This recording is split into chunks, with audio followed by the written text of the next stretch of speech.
আচ্ছা, স্ক্রিনটা দেখা যাচ্ছে?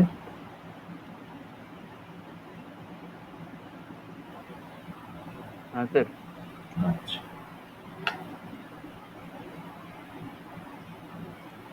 ঠিক আছে। তো আজকে এটা পড়ব।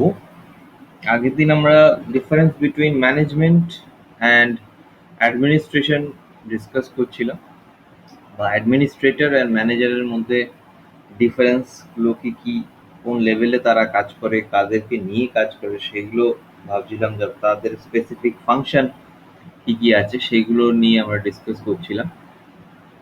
তো আজকে যেটা করব, that is the 14 principles of management by Henri vial.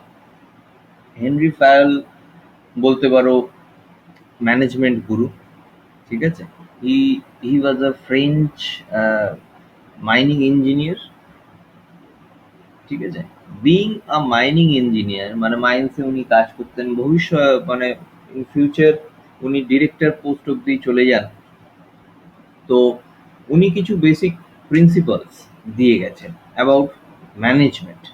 তো ভাবো, জায়গাটা ভাবো, এইখানেই তোমরা রেলেভেন্সটা বা attachment of management with different engineering স্ট্রিমটা তোমাদের বোঝা উচিত।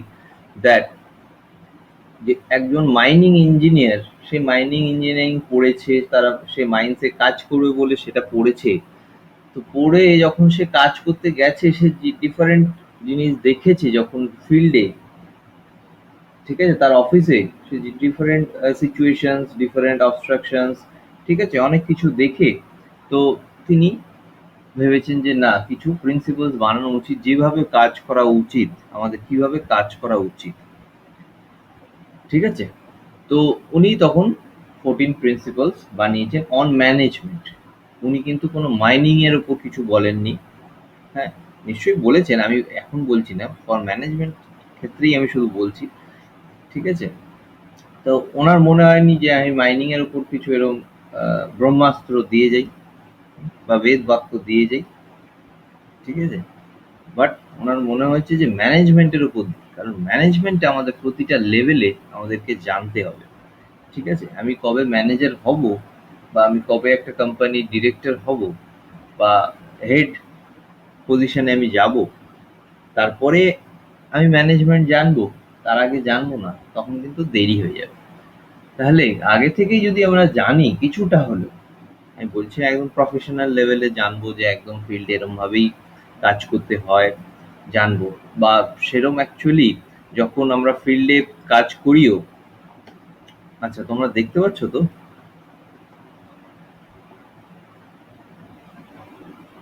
হ্যাঁ, হ্যাঁ স্যার। হ্যাঁ স্যার। আচ্ছা, আচ্ছা, আচ্ছা। তো ফিল্ডে যাব, যে কিভাবে কাজ করব, সেই জিনিসগুলো আগে থেকে একটু প্রিপারেশন নিয়ে যাওয়া, ঠিক আছে। কিছু টেকনিক্স জেনে যাওয়া, সেই টেকনিক্সগুলো যদি মাথায় থাকে আমাদের, তাহলে যখন আমরা কাজ করব আস্তে আস্তে সেগুলোর সাথে রেলেভেন্ট ডিসিশন মেকিং বলো, রেলেভেন্ট অ্যাক্টিভিটিস বলো, আমাদের নিজেদের অ্যাক্টিভিটিস সেই অনুযায়ী আমরা করতে পারবো, ঠিক আছে। তো সেই কারণেই 14 প্রিন্সিপালস অফ ম্যানেজমেন্ট। প্রথমে ইন্ট্রোডাকশন দিয়ে শুরু করি। What is principal? What is principal? Principal refers to a fundamental truth, ঠিক আছে, যে কি করা উচিত। এই 14 প্রিন্সিপালস অফ ম্যানেজমেন্ট যেটা আছে, ঠিক আছে, এটা বলা হয় যখন ডিটেলসে কেউ যদি ম্যানেজমেন্ট পড়ে, তখন বলা হয় this is the longest chapter of management, ঠিক আছে। কারণ পুরো ম্যানেজমেন্টটাই এটাকে ঘিরে। তো এই 14 প্রিন্সিপাল যেগুলো বলছে, those are the ways of working, ঠিক আছে। খুব ভালো করে বোঝো জিনিসটা। আমরা এরপরে তো আমরা দেখব যে কি কি আছে, কিন্তু সেইগুলোই যে প্রতিটা মুহূর্তে সেইভাবেই ফলো হবে, তার কিন্তু কোনো ভ্যালিডেশন নেই, ঠিক আছে। ভ্যালিডেশন নেই বলতে ধরো আমি বলে দিলাম যে অর্পণ, তুমি এই স্টেপগুলো ফলো করো, এইবার, বা তুমি একটা এন্টারপ্রেনার হলে তো তোমাকে এই স্টেপগুলো ফলো করতে হবে। তোমাকে যে সেইগুলো ফলো ঠিক আছে তুমি করলে, বা সেগুলো ছাড়াও যে তুমি কিছু ফলো করছো না, বা সেইগুলোর ভেতরেও যে তুমি কোনো চেঞ্জেস আনছো না ডিফারেন্ট স্টেপস গুলোতে, সেটা কিন্তু বা আনবে না এরকম কিন্তু কোথাও লেখা নেই। ঠিক আছে, এইগুলো দেয়া আছে অ্যাজ এ ফ্রেমওয়ার্ক, তুমি বলতে পারো অ্যাজ এ ফ্রেমওয়ার্ক, যে তোমাকে সাপোর্ট দিয়ে রাখবে, তোমাকে বুঝিয়ে দেবে যে কি করা উচিত। এইবার according to the situation you need to use your decision making ability. ঠিক আছে, যে কিভাবে কি আমি করব, কোন পজিশন কোন সিচুয়েশনে আমি কিভাবে সেটাকে হ্যান্ডেল করব, it depends on the person who is in the situation. ঠিক আছে,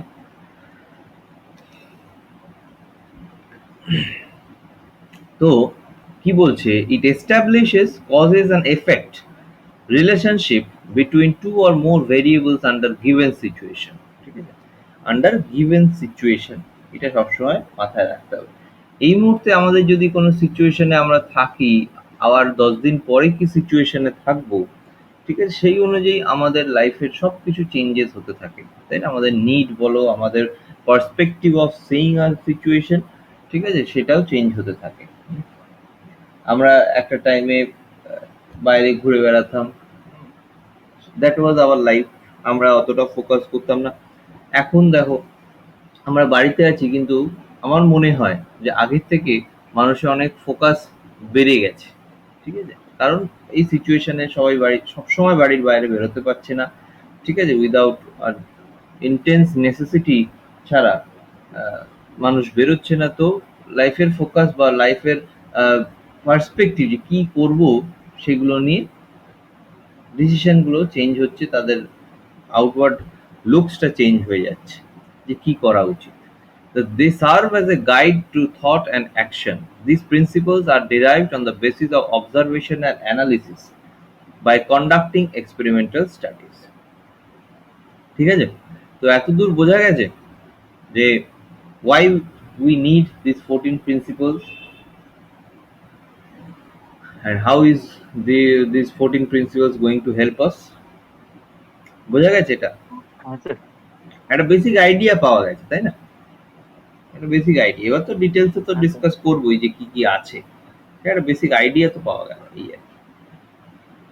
তো 14 প্রিন্সিপালস এর ফার্স্টেই আছে ডিভিশন অফ লেবার। প্রথমে আমি এগুলো পড়ে নিই, তারপর এক এক করে ডিটেলসে ঢুকবো। ডিভিশন অফ লেবার, তোমরা জাস্ট একটা জিনিসটা প্রথমেই প্রথম ক্লাসেও বলেছিলাম যে জিনিসগুলো নিয়ে একটু ভিজুয়ালাইজ করতে হবে। ঠিক আছে, তুমি এখন নিজেদেরকে তোমরা একটা ম্যানেজার পজিশনে ভাবো, তোমার আন্ডারে 10টা বা 20টা লেবার রয়েছে। ঠিক আছে, তোমার ওপরে 4জন বস রয়েছে। ঠিক আছে, তোমার সিনিয়র ম্যানেজার, ধরো তুমি যদি ম্যানেজার পজিশনে থাকো বা অ্যাসিস্ট্যান্ট ম্যানেজার পজিশনে আছো, তো তোমাদের আন্ডারে 20টা আরো ইঞ্জিনিয়ার্স রয়েছে, মেনটেনেন্সের লোক রয়েছে। ঠিক আছে, অপারেশনসের লোক রয়েছে, প্রোডাকশনের লোক রয়েছে, স্টোরের কিছু লোক তোমার আন্ডারে রয়েছে। ঠিক আছে, তো অ্যাজ এ হোল তোমার ধরো 20 থেকে 25টা তোমার আন্ডারে মানুষ কাজ করছে। ঠিক আছে, তোমার ওপরেও আবার ধরো সিনিয়র ম্যানেজার রয়েছে, জেনারেল ম্যানেজার রয়েছে, মানে deputy general manager, vice president, president of the company. ঠিক আছে, ডিরেক্টর, ম্যানেজিং ডিরেক্টর, তো ডিফারেন্ট পোস্টে তোমার উপরেও লোক রয়েছে, তুমি মাঝখানে দাঁড়িয়ে আছো। তাহলে তোমাকে হ্যান্ডেল তাদেরকেও করতে হবে।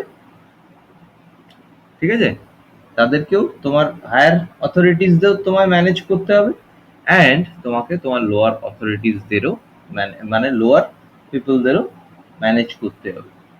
ঠিক আছে, তো party of authority and responsibility, এগুলো জাস্ট ভাবো মাথায় যে কি হতে পারে, তারপরে আমরা ডিটেলসে ঢুকবো।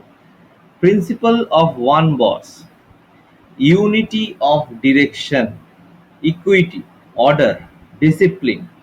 ঠিক আছে, initiative, fair remuneration, stability of tenure, scalar chain, subordination of individual interest to general interest, esprit de corps, centralization and decentralization. These are the different 4 principles of management given by Henry Fayol. ঠিক আছে, বোঝা গেল? হ্যাঁ sir. আচ্ছা, সবাই বুঝতে পেরেছো তো? কেউ যদি কিছু কনফিউশন থাকে please let me no, please. ঠিক আছে, ডোন্ট হেজিটেট। আর যত ডিসকাশন করবে, দেখো ম্যানেজমেন্ট এমনই সাবজেক্ট যেটা আমাদের প্রথমেই বলেছিলাম, ধরো তোমাদের কিছু কেস স্টাডিজ, কিছু সিচুয়েশন এরকম দেওয়া হবে, হাউ ইউ উইল হ্যান্ডেল, ঠিক আছে, সেইরকম প্র্যাকটিক্যাল এক্সপিরিয়েন্সের জন্য সেটা কলেজে ক্লাসে করতে পারলে খুবই ভালো হয়। ঠিক আছে, সেখানে ধরো আমাদের সামনেও যখন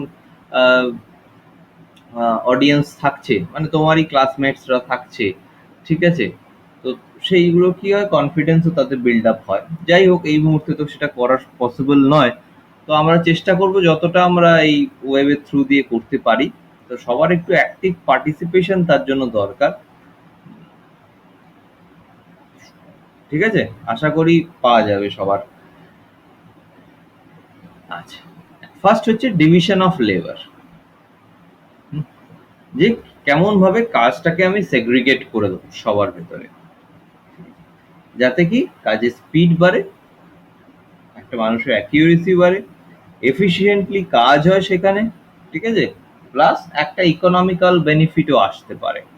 ঠিক আছে, তো ডিভিশনটা সেরকম ভাবেই করবো, division of labour stressed on the specialization of jobs.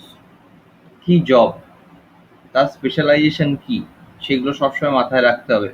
ঠিক আছে, যেমন ধরো মাঝে মাঝেই একটা আমরা ছবি দেখতে পাই, হ্যাঁ, যে একটা হাতি দাঁড়িয়ে আছে, এলিফ্যান্ট, লায়ন, তারপর ধরো মাংকি, ফিশ, ঠিক আছে, দেয়ার, সে একটা ছবি মাঝে মাঝেই আসে, দেখবে ফেসবুক বলো, হোয়াটসঅ্যাপে বলো, অনেকেই দেখবে স্ট্যাটাস দেয়।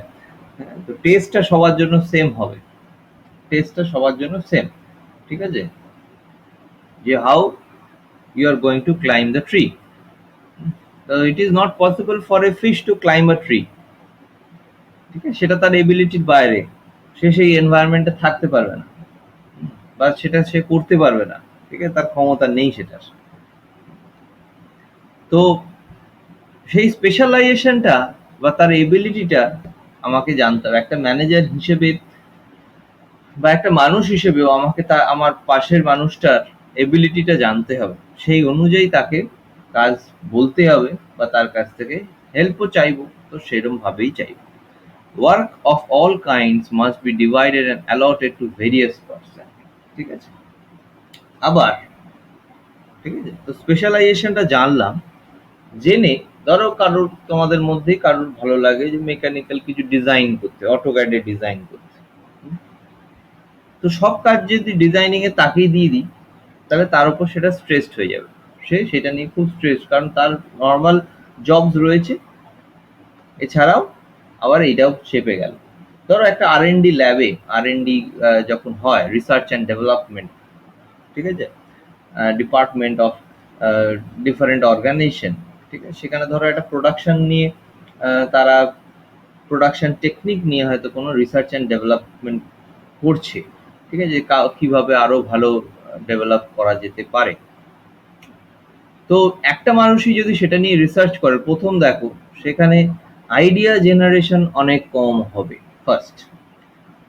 ঠিক আছে, আইডিয়া জেনারেশন অনেক কমে যাবে যদি একটা মানুষ করে, মানে একটা ব্রেন তো একভাবেই সে ভাবতে থাকবে, একভাবেই সে ভাবতে থাকবে, বা 10 জন যদি সেটাকে নিয়ে ভাবে, আমি যদি ডিভাইড করে দিই সেই কাজটাই 10 জনের ভেতরে, মানছি সবার হয়তো সেই ফিল্ডে স্পেশালাইজেশন নেই। ঠিক আছে, সবাই হয়তো প্রোডাকশনের নয়, কেউ কেউ মার্কেটিং এরও আছে সেইখানে, কেউ কেউ স্টোরের রয়েছে, কেউ কেউ হয়তো প্রোডাকশনে তো থাকছেই। ঠিক আছে, তো তাদেরকে নিয়ে যখন অ্যাজ এ হোল আমি কাজটা ডিভাইড করে দিলাম, তাহলে প্রত্যেকের ভেতর থেকে যখন আইডিয়া জেনারেশন হবে, তখন কিন্তু সেটা অনেক এফিশিয়েন্ট হবে। ঠিক আছে, অল্প করে হোক। ঠিক আছে, আজকে মার্কেটিং এর লোকটাকে তুমি বলতে পারো যে স্যার কেন মার্কেটিং এর লোকটা কি প্রয়োজন, আমি তো প্রোডাকশনের আর&ডি করছি। মার্কেটিং এর লোকটার কি প্রয়োজন? কারণ মার্কেটিং এর লোকটার এটাই প্রয়োজন, সে গিয়ে মেটেরিয়াল যেটা বানাচ্ছ, যে প্রোডাক্টটা তৈরি হচ্ছে, সেটা গিয়ে সেই কিন্তু মার্কেটে বিক্রি করবে, নট দ্য প্রোডাকশন ম্যানেজার বা প্রোডাকশন ইঞ্জিনিয়ার সেটা করছে না। সে প্রোডাকশন করে দিয়ে সে চুপচাপ। ঠিক আছে? এবার মার্কেটিং যে লোকগুলো, সেলসে যে লোকগুলো রয়েছে, তাকে বিক্রি করতে হবে। তাহলে সে মার্কেটের need, the demand of the market কিন্তু সে জানে। তাহলে সেই R&D তে তারও আইডিয়াগুলো খুব ইম্পর্টেন্ট, যে মার্কেটের ডিমান্ড কি, accordingly we will figure out what to do. ঠিক আছে? বোঝা গেল? Simpler and result in efficiency. ঠিক আছে? এতে অনেক সিম্পল হয়ে যায়। একটাই টাস্ক যখন বিভিন্ন জায়গায় ভেঙে যায়, এটাকেই ব্রেনস্টর্মিং বলা হয়। আমাদের ডিজাইন থিঙ্কিং এর পার্ট একটা ব্রেনস্টর্মিং। ব্রেনস্টর্মিং বলা হয় যে ডিফারেন্ট জায়গা থেকে idea generation, the maximum validated idea should be granted, সেটা নিয়ে কাজ এগিয়ে যায়। ঠিক আছে? তাতে কি হয়, অনেক টাইম কনজিউমিং ব্যাপারটা কমে যাচ্ছে। Helps the individual in acquiring speed, এতে স্পিড বাড়ছে, accuracy in his performance, specialization leads to efficiency. ঠিক আছে? এটা করতে করতে এবার যার ধরো স্পেশালাইজেশন আছেই এই ফিল্ডে, তার কাছে যখন এরকম কোনো কেস স্টাডিজ বা ডিফারেন্ট রিসার্চ চলে আসছে বা ডেভেলপমেন্টাল ওয়ার্ক আসছে, তো তার জন্য তার কাছে সেটা কিন্তু একটা এক্সপিরিয়েন্স বিল্ড আপ, তার কাছে তার ফিল্ডেরই এক্সপিরিয়েন্স হচ্ছে, তার একটা ফিল্ড ওয়ার্ক হচ্ছে। ঠিক আছে? তাকে সার্ভে করতে হচ্ছে, তাকে ফিল্ড স্টাডি করতে হচ্ছে, তাকে ডিমান্ড জানতে হচ্ছে। ঠিক আছে? বিভিন্ন জায়গা থেকে তাকে ডেটা কালেকশন করতে হচ্ছে। তো ডেটা কালেক্ট করার পরে বা information collection, information acquisition state, তোমাদের ইটিসির আছে বা ইলেকট্রিক্যালেরও কোথাও কোথাও পড়বে, ডেটা পিএলসির প্রসেস কন্ট্রোল, তোমাদের 6 সেমিস্টারে হয়তো একটা সাবজেক্ট ছিল, তোমাদের হয়তো নেই, ইলেকটিভ সাবজেক্ট, ইলেকট্রিক্যাল যারা আছে তাদের আছে প্রসেস কন্ট্রোল অ্যান্ড ইনস্ট্রুমেন্টেশন, তাতে একটা ডেটা অ্যাকুইজিশন সিস্টেম আছে, ডেটা অ্যাকুইজিশন সিস্টেম। ঠিক আছে? কিভাবে ডিফারেন্ট জায়গা থেকে ডেটা নেবো, সেটা যদিও বা টেকনিক্যাল, বাট কাজটা সেই সেম, যে সবাইকে আমাদের ডেটাটা কালেক্ট করছি যাতে আমরা ভালো করে আরো কাজটা করতে পারি। ঠিক আছে? প্রপার ডেটা ছাড়া আমরা কাজ করতে পারবো না। ঠিক আছে? That will lead to our efficiency. যদি আমরা ডেটা ছাড়া কাজ করে যাই, যে কি দরকার আমি জানি না, হোয়াট ইজ দ্য নিড, কোথায় অ্যাপ্লাই করবো আমি জানি না। ঠিক আছে? আমার কাছে কোনো ডেটাই নেই, বা আমার কাছে কোনো ক্যালকুলেশন, একটা মেশিন ডিজাইন করছি, I have no theory behind it, তাহলে অবভিয়াসলি ইনএফিশিয়েন্ট মেশিন তৈরি হবে। ঠিক আছে? আমি বুঝতেই পারবো না যে কিভাবে সেটাকে অ্যাপ্লাই করব, তো আমি বানিয়ে উঠতে পারবো না। তো that will lead to inefficiency. ঠিক আছে? তাহলে specialized with data, proper data will have will increase the efficiency, and obviously আমাদের ওয়েস্টেজ কমছে, সবকিছু কমছে, তো ইকোনমিক্যাল বেনিফিটটাও সেখানে আসতে পারছে। ঠিক আছে? বোঝা গেছে? বোঝা গেছে কি যায়নি?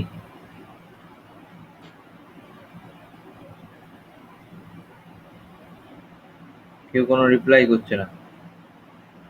হ্যাঁ স্যার। স্যার বোঝা গেছে? স্যার এইটা আরেকবার যদি বুঝিয়ে দিতেন একটু। কোনটা বলো, কি বুঝোনি বলো, জাস্ট ডিসকাস করো, কোনো অসুবিধা নেই, বলো কি বলছো, অর্পণ লাস্ট বলছো লাস্ট না স্যার, না শুভদীপ শুভদীপ বলছি স্যার। বলছো? আচ্ছা, লাস্ট যেটা বোঝালেন স্যার, ওটা আমি একটু মানে হ্যাঁ, শুনতে পাইনি আর কি। আচ্ছা, দেখো, আমাদের ডিভিশন অফ লেবার যেটা, ডিভিশন অফ লেবার মানে কি, ধরো আমরা প্রত্যেকে একটা স্পেশালাইজেশন আছে, কেউ ইলেকট্রিক্যাল, এই মুহূর্তে দেখো আমার এখানে ক্লাসে কে রয়েছে, ডিপ্লোমা ইন ইলেকট্রিক্যালস রয়েছে, ডিপ্লোমা ইন ইলেকট্রনিক্স রয়েছে। তো তোমার স্পেশালাইজেশন কি? অবভিয়াসলি তোমার কাছে ইলেকট্রিক্যাল মেশিন সাবজেক্টটা একটু ডিফিকাল্ট, তাই না? আবার হ্যাঁ ইলেকট্রিক্যালের কাছে হয়তো অ্যাডভান্স কমিউনিকেশন বা টেলিমেট্রি, এটা বোঝাটা খুব ডিফিকাল্ট। খুব ডিফিকাল্ট না হলেও একটু ডিফিকাল্ট, তাকে হয়তো স্টাডি করতে হবে, কারণ তার সেটাতে স্পেশালাইজেশন নেই, সেটা নিয়ে সে পড়ে আসেনি। ঠিক আছে? তাহলে আমি নিশ্চয়ই ফার্স্টেই বা তাকে ফুল স্ট্রেস দিয়ে দেবো না, একটা ইলেকট্রিক্যালের ছেলেকে বলবো না যে you need to design a telemetry system বা একটা কমিউনিকেশন সিস্টেম তুমি ডিজাইন করো ইমিডিয়েটলি। ফুললি স্ট্রেসড হয়ে গেল সে, ঠিক আছে, সে ফুললি স্ট্রেসড হয়ে গেল, তার কাজের এফিসিয়েন্সি কমে গেল সঙ্গে সঙ্গে। সে পারছে না তো, কারণ তার কাছে তখন স্টাডি করতে হবে জিনিসটাকে। তাকে ৩ বছরে যেটা শেখবার জিনিস তাকে হয়তো ১ মাসে শিখতে হবে, শিখে একটা ডিজাইন করতে হবে for a company. That is not possible. But তার কাছে যে টিম, সে একটা টিমে কাজ করছে, সে একটা টিমে কাজ করছে যেখানে ইলেকট্রনিক্স, ইলেকট্রিক্যাল, মেকানিক্যাল, সিভিল সব ধরনের ইঞ্জিনিয়ার্স রয়েছে। তাহলে তার তখন যদি আমি সেই জায়গায় আমি ডিভিশন করে দিই, work division, proper work division করে দিই, ঠিক আছে, প্রপার রেসপন্সিবিলিটি দিয়ে দিলাম। হুম। আর যেটা ধরো ডেভেলপমেন্ট করতে হবে সেটা সবাইকেই দিয়ে দিলাম যে তোমরা তোমাদের পার্সপেক্টিভ থেকে কিভাবে কি ডেভেলপ করা যায় সেটা বলো। তাহলে ইলেকট্রিক্যালের ছেলেটি একভাবে ভাববে, ইলেকট্রনিক্সের ছেলেটি একভাবে ভাবছে, হ্যাঁ, সিভিলের ছেলেটি একভাবে ভাবছে, মেকানিক্যালের ছেলেটি একভাবে ভাবছে। ডিফারেন্ট মানুষ ডিফারেন্ট ভাবে ভাবছে। দেয়ার আর আইডিয়া জেনারেশন, সেখানে আইডিয়া জেনারেট হচ্ছে, ডিফারেন্ট আইডিয়াস জেনারেট হচ্ছে, সবাই সবার পার্সপেক্টিভ থেকে ভাবছে, সবাই তাদের এক্সপিরিয়েন্স লেভেল, তাদের ফিল্ড নলেজ, ঠিক আছে, সেইখান থেকে তারা ভাবতে শুরু করছে যে how to overcome, how to do this kind of development. তো তারা ভাবতে শুরু করবে, তাই না? তো সেখানে ডিফারেন্ট আইডিয়া জেনারেশন হবে। আইডিয়া জেনারেশন হওয়া মানে কি, আমাদের একটা ফিজিবল আইডিয়াতে আমরা আসবো। একজনের কাছ থেকে যে আইডিয়াটা পেতাম সেটাই যখন ১০ জনের কাছ থেকে আমি নিচ্ছি, we will get a feasible idea from that. ঠিক আছে, একটা ভ্যালিডেটেড আইডিয়া বলতে পারো, যেটা হয়তো মার্কেটে কাজে লাগবে। হুম, সেটা একজনের মাথা থেকে হয়তো নাও বেরোতে পারতো, ১০ জনের মাথা থেকে ডিসকাস করলে সেটা বেরোবেই বেরোবে। হুম, ঠিক আছে। তো এইটা একটা পার্ট গেল ডিভিশনের, ঠিক আছে, importance of division, division of work বলতে পারো, ডিভিশন অফ লেবার, ঠিক আছে, সে এইটা একটা পার্ট। তো এটা কিভাবে হেল্প করবে, এটা হেল্প করবে তার এফিসিয়েন্সি বাড়াচ্ছে। একটা ইলেকট্রিক্যালের ছেলেকে যখন কমিউনিকেশন চ্যানেল বানাতে হচ্ছে বা ভাবতেও হচ্ছে, তাকে সেটা নিয়ে নলেজ তার বাড়ছে। তাকে ডিজাইন করতে হচ্ছে, তাহলে তার এফিসিয়েন্সি বাড়ছে, আস্তে আস্তে তার নলেজটা বাড়ছে, ঠিক আছে। এবার কাজের প্রেশার যখন এসে যায় আমাদের, কি হয়, আমরা তাড়াহুড়ো তাড়াহুড়ো করে কাজ করতে থাকি, তাহলে আমাদের স্পিড বাড়তে থাকে উইথ অ্যাকিউরেসি। প্রথম প্রথম আমাদের ভুল হবে, যখন আমরা নর্মাল টাইপিং মাস্টারেও টাইপ করতে শুরু করি, ঠিক আছে, আমাদের হয়তো 20 ওয়ার্ডস পার মিনিট হয়, অ্যাকিউরেসি হয়তো 70%। সেটাই যখন ১ সপ্তাহ ২ সপ্তাহ প্র্যাকটিস করার পর দেখা যায় যে আমাদের 35 to 40 ওয়ার্ডস পার মিনিট আমরা টাইপ করছি, অ্যান্ড 90 অ্যাবাভ অ্যাকিউরেসি। তাহলে আমাদের, যখন আমরা স্ট্রেস নিয়েছি, typing was not our skill, but we have developed within 2 to 3 weeks, আমরা সেটা ডেভেলপ করলাম সেই স্কিলটা, ঠিক আছে, যার জন্য আমাদের স্পিড বাড়লো, সেই সেই ফিল্ডে আমাদের স্পিড বেড়ে গেল, আমরা এখন টাইপ করতে পারছি 40 words per minute with 90% accuracy, ঠিক আছে। দ্যাট এনহ্যান্সেস আওয়ার পারফরমেন্স, ঠিক আছে, that enhances our performance. Next, specialization leads to efficiency. তো এইগুলোই যখনই হচ্ছে, এরপরে যখন আমাদের সেই স্পেশালাইজেশনটা থাকছে এর সাথে, তখন তার আরো এফিসিয়েন্সি বাড়ছে। অ্যান্ড অবভিয়াসলি যখন আমরা একটা ফিজিবল আইডিয়া নিয়ে কাজ করছি, যখন একটা স্ট্যান্ডার্ড আইডিয়া নিয়ে আমরা কাজ করব, যেটাতে ওয়েস্টেজ বা ফেলিয়ার্সের চান্সেস কম থাকছে, তখন আমাদের অবভিয়াসলি ইকোনমিক্যাল স্পিয়ারটাও কিন্তু ভালো থাকছে, বা ইকোনমিক্যাল বা ফাইন্যান্সিয়াল ইস্যুসগুলো আমাদের অনেকটা ওয়েল কন্ডিশনে থাকছে, কারণ আমাদের সেখানে ফেলিয়ার্স হওয়ার চান্স কম। ফেলিয়ার্স মানে সেখানে লসেস হবে, তাই না, ফেলিয়ার্স মানেই লসেস হবে। তো সেই আর কি, ঠিক আছে। এছাড়া দেখো আর একটা জিনিস আমাদেরকে করতে হবে সব সময়, that is data collection. Whatever you are doing, তুমি প্রোডাকশন ম্যানেজার হলে, হতেই পারো প্রোডাকশন ম্যানেজার, তুমি হতেই পারো মার্কেটিং ম্যানেজার, তুমি হতেই পারো স্টোর ম্যানেজার, বাট তোমাকে ডেটাটা কালেক্ট করতে হবে অফ এভরি ডিফারেন্ট ফিল্ড। কেমন, ধরো একটা স্টোর ম্যানেজারকে, একটা ইনভেন্টরি ম্যানেজার, সে বসে আছে, হয়তো সে সারাদিন ধরে স্টোরে বসে দেখছে যে আমার এতগুলো মেটেরিয়াল আছে, ঠিক আছে, সে শুধু ওই স্টকটা মেনটেন করলেই তার হয়তো কাজ শেষ। বাট তার কাছে যদি ডেটাটা না থাকে, কি ডেটাটা না থাকে, যে আমার স্টোরে এতগুলো মেটেরিয়াল আছে, আমার প্রোডাকশন এই এই স্পিডে আমার প্রোডাকশন চলছে, ঠিক আছে, তো আমার যে মেটেরিয়াল আছে হয়তো সেটা ৩ দিনে শেষ হয়ে যেতে পারে, 3 দিনে শেষ হয়ে গেলে আমি কি করব, তখন I can't supply to the production, তাহলে আমার একটা ফ্যাক্টরির পুরো ইউনিট বন্ধ হয়ে যেতে পারে। তাহলে সে ইনভেন্টরি ম্যানেজারকে কি করতে হবে, হি needs to inform that two the production manager যে আমার কিন্তু এই ম্যাটেরিয়াল আছে। তাহলে সেই প্রোডাকশন ম্যানেজার কি করবে, সেই পারচেজ ডিপার্টমেন্টে পারচেজ ম্যানেজারকে তখন বলবে, কি বলবে, যে আমার এই ম্যাটেরিয়াল লাগবে। ঠিক আছে, সে তখন প্রোডাকশন এই ইনভেন্টরি ম্যানেজারের সাথে জায়গাটা ফিল আপ করবে যে হ্যাঁ এতটা ম্যাটেরিয়াল আছে, ঠিক আছে আমরা এতটা আবার কিনে নিই, ঠিক আছে, যাতে প্রোডাকশনটা বন্ধ না হয়। ঠিক আছে, তাহলে ডেটাটা আমাদের কাছে রাখতে হবে, আমরা যেখানেই কাজ করি overall data, how the system is working, ঠিক আছে, how the industry is functioning, সেই ডেটাটা আমাদের কিন্তু রাখতে হবে। সেটা আমরা যদি এন্টারপ্রেনারও হই, আমাদের জানতে হবে যে প্রতিটা মুহূর্তে কোথায় কি কাজ হচ্ছে। ঠিক আছে, না হলে কিন্তু উই ক্যানট বি সাকসেসফুল। ঠিক আছে, তো ডেটা কালেকশন যদিও এখানে নেই, the world is dependent in this days বলো বা 50 years before, 100 years before, 200 years before, data was one of the most important source। ঠিক আছে, রিসোর্স আমাদের ডেটা, বোঝা গেল? হ্যাঁ স্যার। আচ্ছা, কারোর কিছু কোশ্চেন আছে?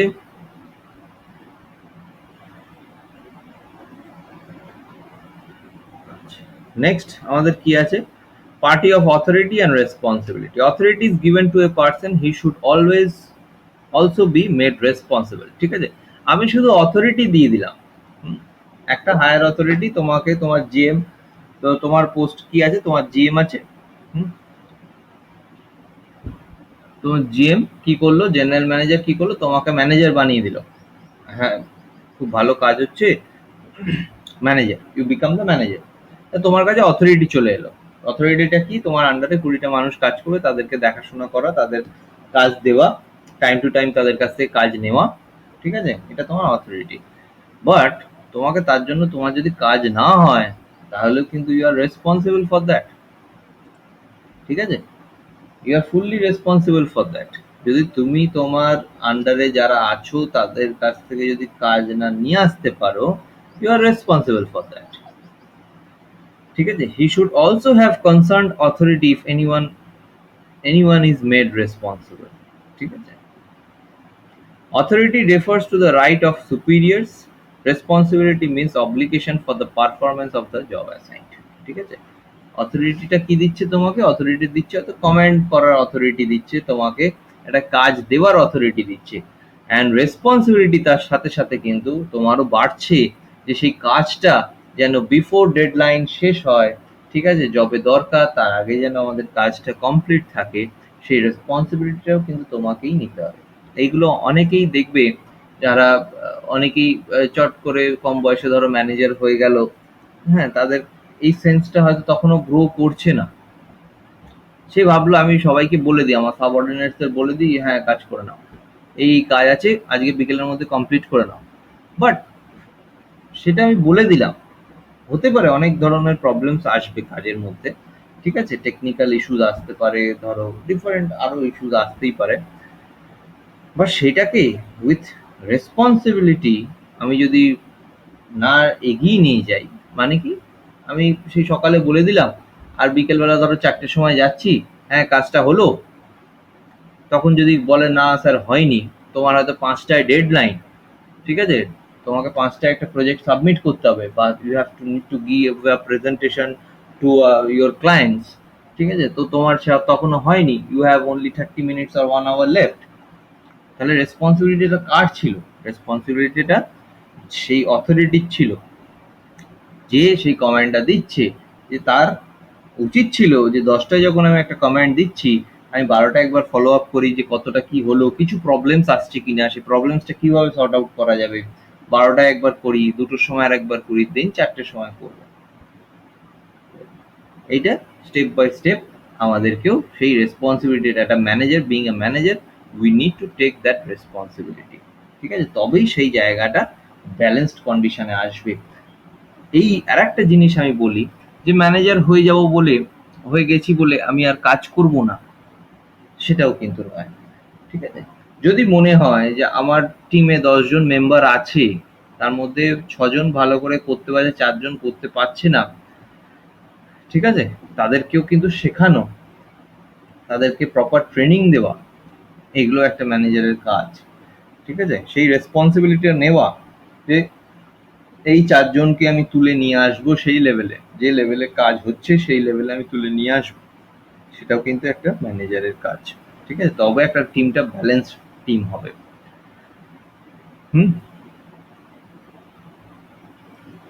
তো কি বলছে লাস্টের দুটো দেখো, অথরিটি মাইনাস রেসপন্সিবিলিটি, ঠিক আছে? That is irresponsible behaviour. আমি কমান্ড করতে জানি, but I don't know how to take the responsibility of my team, I don't know how to take the responsibility of finishing a project, ঠিক আছে? That is irresponsible behaviour, that is of no use, being a manager of that kind is of no use. Next, responsibility minus authority, ঠিক আছে? আমি responsibility সব নিই না, অনেকেই আছে দেখবে খুব খাটে, সারাদিন ধরে কাজ করছে, খুব রেসপন্সিবল মানুষ, কিন্তু তার হাতে অথরিটি নেই। That person is not given any authority to take any decision, it becomes ineffective, কারণ সে আলটিমেটলি আর একজনের কমান্ডের অপেক্ষা করে যাচ্ছে। সে কমান্ড দেবে, আর একজন তার হায়ার অথরিটি তাকে কমান্ড দেবে, তো সে কাজ করবে, তো দ্যাট বিকামস ইনএফেক্টিভ, ঠিক আছে? তো অথরিটি থাকতে হবে, and you need to take the responsibility, then only it will become responsible behaviour, বা রেসপন্সিবল ম্যানেজার বলতে পারো, রেসপন্সিবল পার্সন তুমি তবেই হবে, ঠিক আছে? বোঝা গেল what is responsibility and authority? Sir, responsibility এই যে ইনএফেক্টিভ যেটা দেওয়া আছে, হ্যাঁ, এটাই স্যার একটু বুঝিয়ে দিন। এই ইনএফেক্টিভ দেখো, রেসপন্সিবিলিটি মাইনাস অথরিটি। আজকে ধরো তুমি খুব ভালো কাজ করো, ঠিক আছে? আজকে তুমি একটা কোম্পানির জন্য 10 বছর ধরে কাজ করে যাচ্ছ, suppose for 10 years you are working constantly for the well-being of the company, করে যাচ্ছ, but the company is not giving you any authority, তাহলে আলটিমেটলি তোমার কি হলো? তুমি সেই ধরো টেকনিক্যাল ইঞ্জিনিয়ার বা জুনিয়র ইঞ্জিনিয়ার পোস্টে ছিলে, তুমি সেই জুনিয়র ইঞ্জিনিয়ার পোস্টেই রয়ে গেছো। হুম। তাহলে তুমি always you are seeking to have another person's decision ও অ্যানাদার পারসনস কমান্ড, তুমি সবসময় সেইটার দিকে তাকিয়ে বসে আছো যে আমার ম্যানেজার আমাকে কি কমান্ড করবে, সেই অনুযায়ী আমি কাজ করব, ঠিক আছে? বা সেই রেসপন্সিবিলিটি আমি নেবো, বাট তোমার কাছে অথরিটি নেই যে তুমি নিজে থেকে কোনো ডিসিশন নাও। তোমার কাছে, তোমার ধরো একটা এমন সিচুয়েশনও এসে গেল যে তুমি রেসপন্সিবিলি সেটাকে হ্যান্ডেল করে নেবে সিচুয়েশনটা, but you don't have the authority. তোমাকে তখন সেই জানাতে হবে তোমার ম্যানেজারকে, বা তার ম্যানেজারকে জানাতে হচ্ছে, তাদের কাছ থেকে ডিসিশন নিতে হচ্ছে যে আমার কি করা উচিত, সেই অনুযায়ী তোমাকে কাজ করতে হবে। তারা যদি বলে, তোমার মনেও হতে পারে যে হ্যাঁ আমি যেটা ভাবছি সেটা হয়তো ঠিক, তোমার এক্সপিরিয়েন্স আছে, তুমি ফিল্ডে 10 বছর 15 বছর কাজ করছো, তোমার ফিল্ড এক্সপিরিয়েন্স হয়ে গেছে, তুমি জানো how to handle this situation, but being you are not having any authority to do that, it becomes ineffective for you, বা ineffective person তুমি হয়ে যাচ্ছ, ঠিক আছে? কারণ তুমি একটা সামান্য কর্মচারী হয়ে তখন থেকে যাচ্ছ, বাট তোমার সাথে যদি অথরিটি থাকে, তুমি ইনস্ট্যান্ট বলতে পারবে। তোমার ধরো একটা কোনো ফেলিয়ার্স হয়েছে, একটা মেশিনারি কোনো ফেলিয়ার্স হয়েছে, যেটা দিয়ে তোমরা ভিজুয়ালাইজ করতে পারবে সেটাই বলি, যে কোনো একটা মেশিনে প্রবলেম হয়েছে, তোমার ম্যানেজার সেদিনকে ছুটিতে রয়েছে, তুমি আজকে 10 বছর সেই ফিল্ডে রয়েছো, সেখানে কাজ করে যাচ্ছ, সেই জায়গায় সেই মেশিনটার পেছনেই, বা ডিফারেন্ট সেই ফ্যাক্টরির সেই বেসটাতেই তুমি কাজ করছো 10 years, তাহলে তুমি প্রতিটা মেশিনের কাজগুলো মোটামুটি জানো, যে কি কি কাজ আমায় হয়, কিভাবে হয়, ঠিক আছে? মেশিন ফেলিয়ার্স মেনটেনেন্সও যখন কাজ হয়েছে তখনও তুমি সেগুলো দেখেছো, করেছো নিজে হাতে, তাহলে সেগুলো তুমি শিখেছো ফর দ্য লাস্ট 10 years, ঠিক আছে? তাহলে you are a responsible person, ঠিক আছে? তুমি দায়িত্ববান মানুষ একজন, তুমি কাজ জানো সেখানকার, বাট তোমার সেই টাইমে একটা কোনো প্রবলেম এসছে যখন তোমার ম্যানেজার ছুটিতে, হুম, কিন্তু তোমার হাতে সেই অথরিটিটা নেই যে সঙ্গে সঙ্গে তুমি সেটা ঠিক করো, সেই প্রবলেমটা। তোমার মনে হচ্ছে হয়তো মেশিনটা খুলে এই পার্টটাকে আমি যদি চেঞ্জ করে দিই ইমিডিয়েটলি, হয়তো মেশিনটা ঠিক হয়ে যাবে, অ্যান্ড আমার হয়তো কিছু আওয়ার্সের প্রোডাকশন বন্ধও হবে না, আমার লসেস কমে যাবে, ধরো কয়েক লাখ টাকা লস হবে না, ঠিক আছে? বাট তোমার কাছে সেই অথরিটিটা নেই, যে তুমি মেশিনটা খোলো, তাহলে তোমায় কি করতে হবে? You need to seek permission from your manager. তাহলে সেই জায়গায় কি হচ্ছে, ইট ইজ বিকামিং ইনএফেক্টিভ। তো সেই করতে গিয়ে যখন 1 ঘন্টা 2 ঘন্টা পেরিয়ে যাচ্ছে এই পারমিশন টেকিং, ঠিক আছে, প্রপার অথরিটির কাছ থেকে, তো সেই জায়গাটা ইনএফেক্টিভ হয়ে দাঁড়াচ্ছে। তখন আমার সেই লসেসটা we are facing that kind of losses. ঠিক আছে? তো একটা মানুষ যখন কাজ করে, হুম, এইগুলো দেখো ডিফারেন্ট এক্সাম্পল দিয়ে যেগুলো বলছি অ্যাকর্ডিং টু সাম সিচুয়েশনস আমি বলছি বারবারই। হ্যাঁ, এখন তুমি বলবে যে স্যার তাহলে কি আমাদের 10 জন লেবার যদি ঢোকে 10 জনকে অথরিটি দিয়ে দেওয়া উচিত? না, অবভিয়াসলি না। ঠিক আছে, সেখানে একটা হায়ারকিয়াল সিস্টেম আছে। অবভিয়াসলি ম্যানেজমেন্টের একটা হায়ারকিয়াল সিস্টেম আছে, যেখানে সেই 10 জন পিছু একজনের কাছে অথরিটি থাকবে, যাতে ইমিডিয়েট সে অ্যাকশন নিতে পারে। তার রেসপন্সিবিলিটি উইথ অথরিটি একজনের কাছে আছে। আবার সেইরকম 10 জনের মাথায় আবার একজন বসে আছে, তার কাছ থেকে অথরিটি অ্যান্ড রেসপন্সিবিলিটি আছে তার। ঠিক আছে, তো সেইরকম ভাবেই একটা কোম্পানি স্ট্রাকচার তৈরি করা হয়। আবার অ্যাকর্ডিং টু দ্য সিচুয়েশন, যখন এইরকমই ধরো কেউ লিভে রয়েছে, ডিসিশন নিতে হবে, তখন তাদের একটা সাবঅর্ডিনেটসকে সে তার রোলটা অ্যান্ড পাওয়ারটা সে দিয়ে যায়। যেমন ধরো একটা সামান্য জায়গায় বলি, যে একটা ডিপার্টমেন্টে ধরো এইচওডি সেদিন ছুটিতে আছে, তাই বলে কি ডিপার্টমেন্টে তাহলে এইচওডি যা যা কাজ ছিল বন্ধ থাকবে? না। এইচওডি যা যা কাজ সব কি বন্ধ থাকছে? না। তাহলে কে করবে? তাহলে এইচওডি যেদিন ছুটি নিচ্ছে সেদিন তাকে একজনকে অথরিটি দিয়ে যাচ্ছে যে হ্যাঁ তুমি আজকের দিনটা তুমি দেখে নেবে, যে যা যা কাজ হবে on behalf of HOD you will do that. মানে you are taking the authority, তুমি কমেন্ট করার অথরিটি রাখছো, তোমার কোনো ভুল হলে তার রেসপন্সিবিলিটিও তোমাকে নিতে হবে, অ্যান্ড কোনো কাজ থাকলে সেটারও রেসপন্সিবিলিটি নিয়ে তোমাকে কমপ্লিট করাতে হবে। ঠিক আছে? হ্যাঁ স্যার। তো সেই পজিশনটা থাকতে হবে কোম্পানিতে। শুধু অথরিটি থাকবে, আমি কোথাও দেখলাম না আমি কমেন্ট দিয়ে গেলাম, সেটা হয় না। ঠিক আছে, যে কোনো কোম্পানিতে আবার শুধুই খেটে গেলাম, আমি রেসপন্সিবিলিটি নিয়ে গেলাম, আমি কোম্পানির সব রেসপন্সিবিলিটি কাজ করে গেছি রেসপন্সিবলি, কিন্তু আলটিমেটলি কোনো কাজ মানে আমার কাছে অথরিটি নেই, সেটাও কিন্তু জায়গাটা ইনএফেক্টিভ হয়ে যাচ্ছে। হুম? সেখানে টাইম কনজিউমিং লসেস অনেক কিছু দেখা দেয়।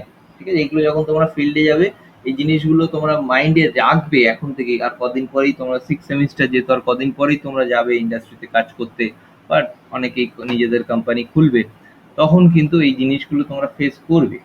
দেখবে একটা প্রোডাকশন হতে হতে একজন ছুটে গেল একজনের কাছে পারমিশন আনতে, তার হাতে ফোন পাওয়া যাচ্ছে না, পারমিশন আনতে গেছে। পারমিশন আনতে যাওয়া মানে কি, যে সেই অথরিটিটা সেখানে নেই। ঠিক আছে, সেই জায়গায় নেই, তাহলে তার জন্য it can incur some losses. ঠিক আছে, তো সেই জায়গাগুলোকে আমাদেরকে ঠিকঠাক করে ফিল আপ করতে হবে। ঠিকঠাক করে ফিল আপ করতে হবে, প্রপার ডিভিশন। এইখান থেকে ওই ডিভিশন অফ লেবার থেকেই কিন্তু এটা আসে। ঠিক আছে, প্রপার ডিভিশন অফ লেবার হলেই তবে আমার এই জায়গাগুলোকে ফিল আপ করা যাবে। ঠিক আছে, বোঝা গেল? আচ্ছা, কি বলছি, ওর মাইক্রোফোন অ্যাপিয়ার্স টু নয়েজি, আওয়াজ হচ্ছে নাকি আমার মাইক্রোফোনে? না তো স্যার। আচ্ছা, বলছে কেন your microphone seems too noisy. আচ্ছা, বাকিরা বুঝতে পারছো? Hello, Yes, sir. মানে বোঝা যাচ্ছে, একটা আইডিয়া পাওয়া যাচ্ছে how you are going to work in the field. তোমরা যখন ইন্ডাস্ট্রিতে যাবে, তোমার ফ্যাক্টরিতে কেন, যে কোনো আইটি কোম্পানিতেও যাও, কিভাবে কাজ করবে সেগুলো বোঝা যাচ্ছে। আজকে 5 বছর পরে তোমরা সবাই প্রজেক্ট ম্যানেজার হয়ে যাবে আইটি কোম্পানিতে গেলে। হ্যাঁ, কোর ইন্ডাস্ট্রিতে একটু লেট হয়, অবভিয়াসলি একটু লেট হবে, বাট আইটিতে 5 ইয়ার্স কেউ মাথা গুঁজে কাজ করতে পারলে সে মোটামুটি টিম লিড অবধি পৌঁছেই যায়। তাহলে টিম লিড যখনই হয়ে যাচ্ছে, নিচে তোমার 10টা ছেলে তোমার আন্ডারে তখন কাজে ঢুকে যাচ্ছে। হুম, আর টিম লিড তো স্যার আফটার 2 ইয়ার্স পরেও হয়ে যেতে পারে। হ্যাঁ, 2 ইয়ার্স পরে। এখন তোমরা ধরো ডিপ্লোমা লেভেল না, তোমার ডিপ্লোমার পরে ধরো গ্র্যাজুয়েট হতে হবে, তাই না? সেখানে ডিপ্লোমা লেভেল থেকে টিম লিড খুব খুব এফিশিয়েন্ট মানুষ ছাড়া হয় না। ঠিক আছে, তাদেরকে গ্র্যাজুয়েশন, একটা আইটি কোম্পানিতে আছে একটা নিয়ম যে গ্র্যাজুয়েট হতে হয়, কিছু পজিশন হোল্ড করতে গেলে গ্র্যাজুয়েট হতে হবে। ঠিক আছে, তো বিটেক তোমাদের হয়তো কমপ্লিট করতে হবে এরপরে। তো সেই ক্ষেত্রেই আমি ধরলাম যে 3 ইয়ার্স তারপরে আরো 2 ইয়ার্স ধরো ফিল্ড দিয়ে, তো 5 বছর তোমাদের নেক্সট 5 ইয়ার্সে তোমরা প্রজেক্ট লিডার হয়ে গেলে। ঠিক আছে? হ্যাঁ স্যার। তো স্যার তখন 4 তোমাদের নম্বর স্লাইড একটু দেখান ভালো করে। হ্যাঁ হ্যাঁ বলো। হ্যালো, হ্যাঁ বিশ্বজিৎ বলো। হ্যাঁ বলছি যে 4 নম্বর স্লাইডটা একটু, 4 হ্যাঁ নম্বর বলছি যে 4 নম্বর স্লাইডটা একটু এইটা ভালো করে দেখান।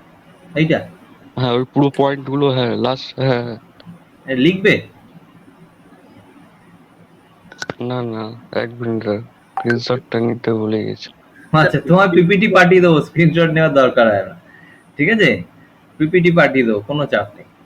স্যার গুগল ক্লাসরুমে একটু দিয়ে দেবেন স্যার। গুগল ক্লাসরুম আমি দেবো, আমার গুগল ক্লাসরুমটা ক্রিয়েট করা হয়নি। আচ্ছা, ক্লাসরুমটা ক্রিয়েট করব, আমার ক্লাসরুমটা ক্রিয়েট করে ওখানে রেগুলার আমি নোটস, অ্যাসাইনমেন্ট, অ্যাসেসমেন্ট সব কিছু থাকবে ওখানে।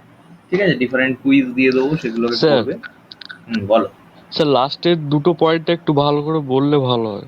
এইটা লাস্টের দুটো এসপিরিট পয়েন্ট, ডি কপস, 4 নম্বর স্লাইড। হ্যাঁ এগুলো এখনো পৌঁছায়নি, এর হ্যাঁ। আগে অনেক পয়েন্ট আছে। আমরা সবে এই দুটো পয়েন্টে পৌঁছেছি, এই দুটো। না না, আপনি 7 নম্বর স্লাইডে চলে গেছেন তো, ওই জন্য বললাম। 4টা ওভারটেক করে চলে গেছে। হ্যাঁ, আমি ওভারটেক করে যাইনি, আমি এগুলোকে রিড করেছি, এই পয়েন্টগুলোকেই এরপরে ডিটেলসে আসছে। এই division of labour, party of authority, এই দেখো ডিভিশন অফ লেবার ডিটেলসে, পার্টি অফ অথরিটি। ঠিক আছে, এবার এক এক করে আসবে, এগুলো সব আছে, তোমার লাস্ট দুটো স্লাইডও আছে এখানে দেখতে পাবে। এই স্পিরিট ডি কপস লাস্টে আছে, সেন্ট্রালাইজেশন ডিসেন্ট্রালাইজেশন আছে। ঠিক আছে, স্পিরিট ডি কপস বলতে keep up the team spirit, আর কিছুই না। টিম স্পিরিট নিয়ে কাজ করাটাকে স্পিরিট ডি কপস বলে। আচ্ছা, আর একটা পয়েন্ট আমি বললে দিই, না হলে অনেকটা টাইম চলে যাচ্ছে। আর প্রথমেই বললাম অনেকটা বড়, দেখতেই পাচ্ছ এক্সপ্লেনেশনে দুটো পয়েন্ট এক্সপ্লেন করতে একটা ক্লাস বেরিয়ে যাচ্ছে। যাই হোক, principal of one boss, one way, একটাই ডিরেকশনে যাও। A subordinate should receive orders and be accountable to only boss at a time. ঠিক আছে, বুঝেছো? তাহলে হ্যাঁ, স্যার। তুমি একটা অর্ডার তুমি একজনের কাছ থেকেই নেবে। তুমি যদি 10 জনের কাছ থেকে অর্ডার নাও, সাপোজ তোমাকে 10 জন অর্ডার দিচ্ছে, তো obviously you will become confused. তুমি একটা ডিলেমাতে চলে যাবে সেই টাইমে, যে আমি কার কথাটা শুনবো, কোন কাজটা আমার কাছে প্রায়োরিটি, তুমি বুঝতেই পারবে না। তুমি একটা নর্মাল ধরো, তুমি আজকে 2 বছর 3 বছর খুব ভালো করে কাজ করেছো, তোমাকে ম্যানেজার বানিয়ে দিচ্ছে, তোমার ভেতর সেই মানে রেসপন্সিবিলিটি বলো বা তোমার ভেতর সেই ম্যাচুরিটিটা এখনো এসে পৌঁছায়নি। তাহলে এসে না পৌঁছানোর জন্য কি হচ্ছে? তাহলে তুমি যদি এখন তোমার হায়ার অথরিটি যদি একজনই হয়, সেই প্রপার হায়ারকিটা যদি মেনটেন হয়, তাহলে কোনো অসুবিধে নেই। তুমি জানো যে আমার এইটা কাজ, আমার বস সকালে ফোন করেছিল, বলে যে এই এই কাজ, এই এই প্রজেক্টের কাজগুলো আজকে করতে হবে, তুমি ফিক্সড। তোমার যদি এবার 3 জন 4 জনের কাছ থেকে তোমাকে অর্ডার নিতে হয়, তাহলে তোমার কাছে প্রায়োরিটি ফিক্সেশন, ঠিক আছে, টাইম কনজাম্পশন, এগুলো একটা বড় ফ্যাক্টর হয়ে দাঁড়িয়ে যাবে। ঠিক আছে, তখন তুমি কাজ করে উঠতে পারবে না, নাইদার তুমি তোমার সাবঅর্ডিনেটসদের ঠিকঠাক করে ইনস্ট্রাকশন দিতে পারবে। A subordinate should not receive instruction from more than 1%। ঠিক আছে, এবার তোমার যখন 5 জনের কাছ থেকে তুমি নিচ্ছ, তো তুমি নিচ্ছ ওই 5টা কাজ আবার 5 জনকে দিচ্ছ। ঠিক আছে, তাহলে তারাও কনফিউজড হয়ে যাবে যে কোন কাজটাকে আগে করব। তাহলে একটা ডিলেমা, একটা পারপ্লেক্স সিচুয়েশন সেখানে তৈরি হয়ে যাচ্ছে। তো একটা প্রপার হায়ারকি আমাদের সবসময় মেনটেন করা উচিত, যে এই আমার বস, আমি এর কাছ থেকে ইনস্ট্রাকশন নিয়ে আসবো। ঠিক আছে, dual subordination should be avoided. The enterprise are discipline, stable and orderly existence. ঠিক আছে, disciplined, stable and orderly existence থাকা উচিত। হারমোনিয়াস রিলেশনশিপ, হারমোনিয়াস মানে উইথ সেম ফ্রিকোয়েন্সি আমরা যেন কাজ করি, বিটুইন সুপিরিয়ার্স অ্যান্ড সাবঅর্ডিনেটস। ঠিক আছে, সুপিরিয়ার যারা হবে তারা সবসময় কমান্ডিং হবে তাও না, সেই যেন বন্ধুর মতন থাকে তার সাথে। আমি ধরো টিচার হয়ে যদি সবসময় তোমাদের উপর ছড়ি চালাই, এই করছো না কেন, এই হচ্ছে না কেন, এটা করবে ওটা করবে, ঠিক আছে, আলটিমেটলি তুমি বলো তো স্যার তো খালি ইনস্ট্রাকশন দিয়ে যায়, আমাদের ভাল লাগে না, এটাই মনে হবে কদিন পরে। প্রথম 1 মাস 2 মাস খুব ভালো মনে হবে, তারপরে মনে হবে দূর, এতে কোনো আমার কোনো ইয়ে হচ্ছে না, শুধু ইনস্ট্রাকশন দিয়ে যাচ্ছে, ডিফারেন্ট কাজের প্রেশার এই হচ্ছে। তো আমার কাছে রিলেশনশিপটা আমাদের কিন্তু তখন পেতে হয়ে যাচ্ছে জায়গাটা। তো সেই হারমোনিয়াস রিলেশনটা প্রতিটা জায়গায় যখনই কাজ হচ্ছে, ঠিক আছে, যখনই কাজ হচ্ছে তখনই সেই হারমোনিয়াস রিলেশনটা রাখা উচিত। ঠিক আছে, এই মুহূর্তে দেখো কাজটা কি হচ্ছে, এই মুহূর্তে আমি একটা কিছু ডেলিভার করছি, তোমরা একটা কিছু শুনছো, মানে আমি ট্রান্সমিট করছি, তুমি রিসিভ করছো। হুম? তো সেই রিসিভিং এন্ডটাও কিন্তু স্ট্রং হওয়া উচিত, নাহলে কিন্তু আমার এই ক্লাসটার কোনো সাকসেস নেই। তোমরা আজকে শুনে ভালো করে বুঝে সেটাকে গিয়ে যখন 3 মাস 4 মাস পরে ফিল্ডে অ্যাপ্লাই করবে, তখন এই সাবজেক্টটার সাকসেস পাবে। পরীক্ষায় কত মার্কস পেলে সাবজেক্টটাতে তখন কিন্তু সাকসেস নয়। সাবজেক্টটার সাকসেস বা সাবজেক্টটার ভ্যালু তখন হবে যখন ফিল্ডে গিয়ে তোমরা এই জিনিসগুলোকে অ্যাপ্লাই করতে পারবে। A subordinate should not receive instruction from more than one person. যাই হোক, এটা দুবার লেখা আছে, পয়েন্টার ভুল করে পড়ে গেছে।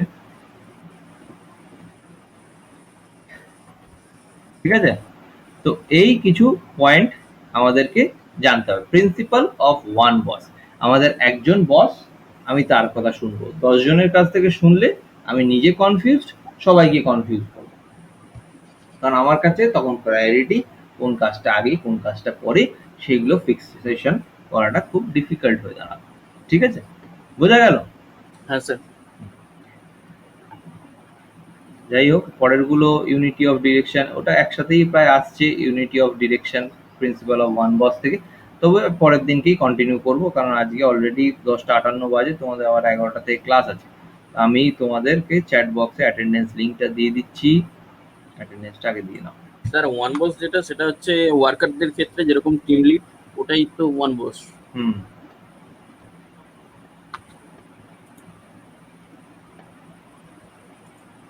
ওয়ান বস সবার জন্যই। দেখো, একটা জেনারেল ম্যানেজারের আন্ডারে বিভিন্ন ম্যানেজার থাকে, ঠিক আছে, হ্যাঁ। আবার একটা কোম্পানিতে 5 ধরনের জেনারেল ম্যানেজার আছে, তাই না? তাহলে প্রত্যেকের আন্ডারে কেউ না কেউ কাজ করছে, এরকম 10-12 জন করে মিনিমাম, আমি বলছি। ঠিক আছে, তো প্রত্যেকেই সেই